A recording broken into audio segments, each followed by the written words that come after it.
자, 그럼 미래가 우리에게 주는 시그널이 뭐겠는가? 자, 뭐 얘기 많이 들으실 것 같습니다. V가 뭐죠? 변동성인 거죠. volatility 맞죠? 네. 그 다음에 U는 이거 심각한데 이건 uncertainty고, 그 다음에 C는 complexity, 그 다음에 나머지 A는 ambiguity 이렇게 되죠. 네. 이 네 가지입니다. 근데 보통은 Perfect Storm of VUCA라고 요즘을 표현합니다. 저 표현은 아시다시피 9.11 테러 직후 미군에서 나온 거거든요. 그런데 경영 환경을 저렇게 많이 묘사합니다. 도무지 좀 애매모호하고 예측도 불가능하고 변동성이 커서 어떻게 해볼 도리가 없겠다라는 것. 네. 거기에 저는 이제 슈퍼를 좀 붙였습니다. 이 시대는 사실 정답이 없다라는 겁니다. 정답이 없다라는 거니까 결국은 뭡니까? 관점과 컨텍스트, 프레임과 컨텍스트가 되게 중요하다는 겁니다. 그러니까 어떤 프레임과 어떤 컨텍스트 상에는 정답이 되지만 어떤 컨텍스트와 어떤 프레임 상에서는 오답이 될 수 있다는 거예요. 그게 과거보다 훨씬 더 극명하게 드러났다는 것이 이 시대의 특징입니다. 그래서 여러 가지를 여러분들이 이제 신사유람단으로 벤치마킹해서는 안 된다는 거죠. 그러려면 내 조직적 정황과 우리 회사의 문화적 상황, 비즈니스적인 목표 지점, 지향점 이런 것들, 또 구성원들의 토양 이런 것들이 다 맥락적으로 고찰되고 그 안에서 평가 제도의 미래의 모습을 조망해야 된다. 자, 그런데 사실 이제 리더하고 HR 우리가 좀 이런 자성의 소리를 내볼 필요가 있겠죠. 가뜩이나 혼란스러운데 이게 기준이야라고 이들을 더 혼란스럽게 하고 있는 부분은 없는지 좀 살펴볼 필요가 있을 것 같습니다. 아까 말씀드린 이러한 부분들을 이제 우리의 현재의 모습, 과거의 모습이었다고 한다면 이제 이러한 슈퍼 뷰카라고 하는 그러한 시대에서 어떻게 갈 것이냐 생각을 해봐야 되겠죠. 저는 이렇게 좀 표현해봤습니다. 단기보다는 지속 가능한. 그 다음에 사일로나 개인적인 어떤 이기주의, 단위 조직별로 이기주의가 아니라 지금 초연결, 초융합으로 가야 되겠고, 그렇죠? 도전과 혁신 지향해야 되겠고, 본원적인 가치 창출 활동에 참고를 해야 되겠죠. 이렇게 가기 위해서 사실 노력을 해야 될 텐데 저는 이제 여기를 컴플라이언스 시대라고 명명을 좀 해봤고요. 커미먼트 시대라고 명명을 좀 해봅니다. 그러니까 이제 관리와 통제를 통해서 무언가를 해보겠다라고 하는 시대는 갔다라는 거죠. 구성원들의 몰입을 앙양시키지 못하면 사실 제도 자체도 의미를 잃을 수 있다라고 볼 수 있기 때문에 거기에는 넘어야 될 슈퍼부카가 있고, 최근에 에자일이라고 하는 것이 대항마로 많이 떠오르고 있습니다. 그렇죠?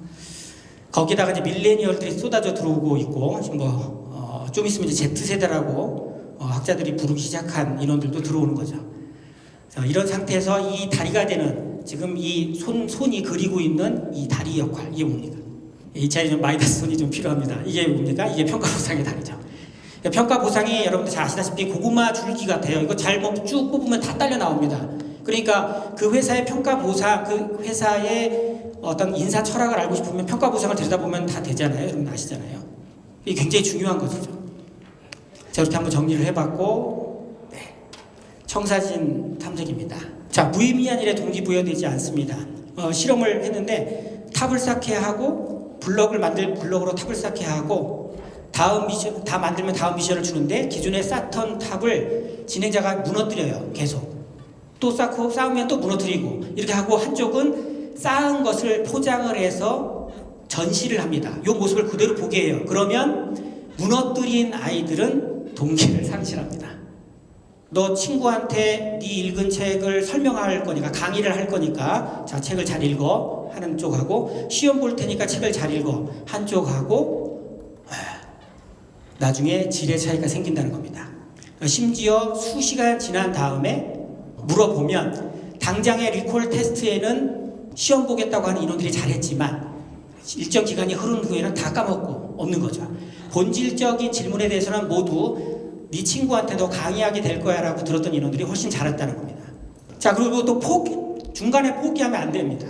일정 시간이 지난 다음에 너 포기할 수 있어 라고 해서 포기할 기회를 줬던 데는 몰입 수준이 똑같다 하더라도 포기할 기회에서 포기를 선택한 인원들은 나중에 그 행동과 업무에 대해서 그거 해봤는데 그거 안 되더라고, 그거 아니야, 이런 식의 반응을 보이더라고요. 자, 외적 동기, 내적 동기 뭐 다 들어서 아실 텐데, 이 연구자는 외적 동기를 부와 명예, 신체적 매력이라고 봤고요. 내적 동기를 자기 능력에 대한 인정, 그 다음에 관계성, 자율성을 놓고 봤습니다. 그렇게 했을 때 외적 동기가 단 하나라도 내적 동기보다 높게 되면 스트레스가 엄청 향상되는 것을 확인한 연구입니다.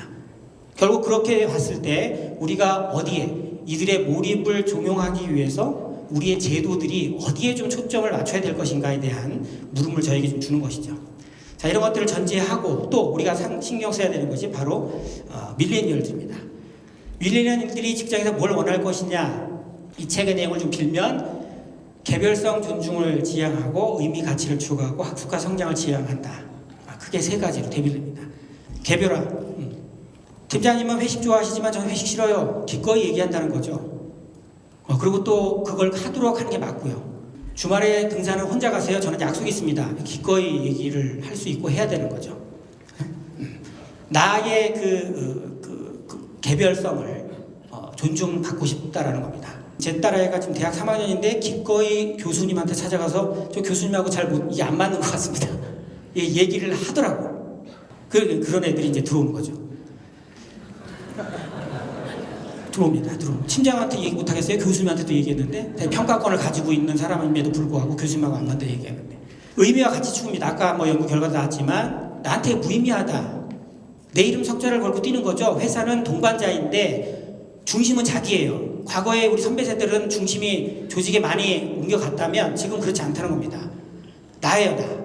그렇기 때문에 내가 허접한 일을 계속 반복하고 있다. 아까 말씀하셨지만 의미 없이 계속 탑을 쌓고 있다라고 한다면 그 일을 떠날 겁니다. 그렇죠? 기꺼이.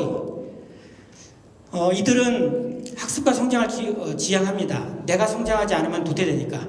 기업이 나를 성장시켜주지 않는다? 나를 성장시켜주지 않는 기업 더 이상 같이 있고 싶지 않다는 거죠.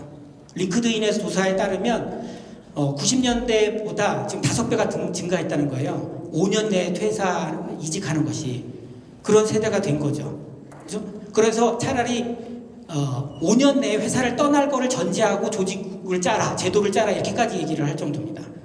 그러니까 이제 리텐션 자체가 얼마나 큰 그런 우리가 고려해야 되는 지표가 될 것인지 좀 우리가 살펴볼 필요가 있겠죠. 자, 이렇게 좀 이제 상상을 펴봅니다. 좀 느슨해 보아지면 어떨까 하는 거죠. 말씀드렸지만 만약에 보상이 먹는 것 같고 이렇게 좀 치사하게 구는 것 같이 느껴진다면 이걸 아예 분리를 하는 것이 어떨 것인가. 그래서 평가는 평가 보상은 아까 말씀드린 그런 몇 함수를 준수하는 정도로만 우리가 한번 현실적인 고민을 해보면 어떨까 이런 제안도 드려볼 수 있을 것 같고, 그다음에 평가는 학습과 성장, 방금 전에 보셨지만 학습과 성장 굉장히 중요하고 또 AGR 시대라고 하는 것은 지속적인 학습이 없으면 안 되지 않습니까? 지금 기존 구성원들 코딩 교육 시키실 겁니까? 어떻게 할 겁니까? 당장 뭔가 이러한 디지털 트랜스포메이션을 시키기 위한 움직임도 생각을 하실 텐데 결국은 끊임없는 학습이 계속 돼야 되거든요. 어쨌든 그래서 평가는 이제 피드백 시대가 왔다 이런 것은 결국은 학습과 성장에 초점을 맞추겠다는 거니까. 그리고 보상은 생존과 안전이라고 표현을 해봤습니다. 메슬로우의 5단계를 놓고 보면, 그죠? 그래서 거기에 초점을 맞춘 상태로 우리가 좀 여러 가지를 고민해보면 어떨까 이런 좀 제안을 해볼 수도 있을 것 같고요. 그래서 이런 선순환 고리를 만드는 것에 좀 초점을 맞춰서 보상은 즐거운 성장 경험 기회를 자율적으로 선택할 수 있도록 하는데 좀 가보면 어떨까라는 것이죠. 어떻게 보면 이제 통상임금이 걸려 있으니까 여러분들이 또 고민이 되시겠지만 유권 해석의 범위에 저촉되지 않도록 저런 기회를 제공하는 보상책들을 육성과 함께 성장과 함께 개별적으로 개별화해서 진행할 수 있는 것을 고민해 보는 것도 현실적으로 쉽지 않으실 수 있겠지만 우리가 생각해 볼 미래 모습일 수 있겠다 이런 제안을 드려봅니다. 중국 속담인데요. 여러분들은 누구를 원하십니까? 바람이 불 때 바람을 피하는 사람? 별로 원하지 않을 거예요. 풍차를 만드는 사람을 필요로 하겠죠. 그렇죠? 그러니까 풍차를 만들려면 거기에는 엄청난 몰입이 필요합니다. 왜 해야 되느냐부터 시작해서 내적인 동기부여부터 시작해서 그렇죠? 그 어려움을 헤쳐나갈 수 있는 그러한 것이 다 필요하죠. 이렇게 되려면 우리가 어떤 제도적 장치를 가지고 이들에게 이런 풍차를 만들 수 있는, 기꺼이 만들 수 있도록 하는 모습으로 끌고 갈 수 있겠는가, 그런 생각을 해볼 필요가 있을 것 같습니다. 한 가지만 더 말씀드리고 이제 마치겠습니다. 어떻게 보면 우리는 지금 기존에 이렇게 좀 매여 있어요. 어쩔 수 없습니다. 그리고 사람이라는 것은 루틴하게 해온 것에 대해서 그걸 잘 깨나가기가 좀 쉽지는 않습니다. 그러다 보니까 말씀드린 우리 성과주의의 큰 범주 아래서 저희가 해오고 있는 것들에 대한 부분이 우리를 조금 이렇게 붙잡을 수가 있을 것 같거든요. 좀 깨보는 형태로 우리의 평가보상 미래를 한번 생각해 보시면 어떨까, 이런 제안을 드려봅니다. 제 말씀은 여기서 좀 마치도록 하겠습니다. 고맙습니다.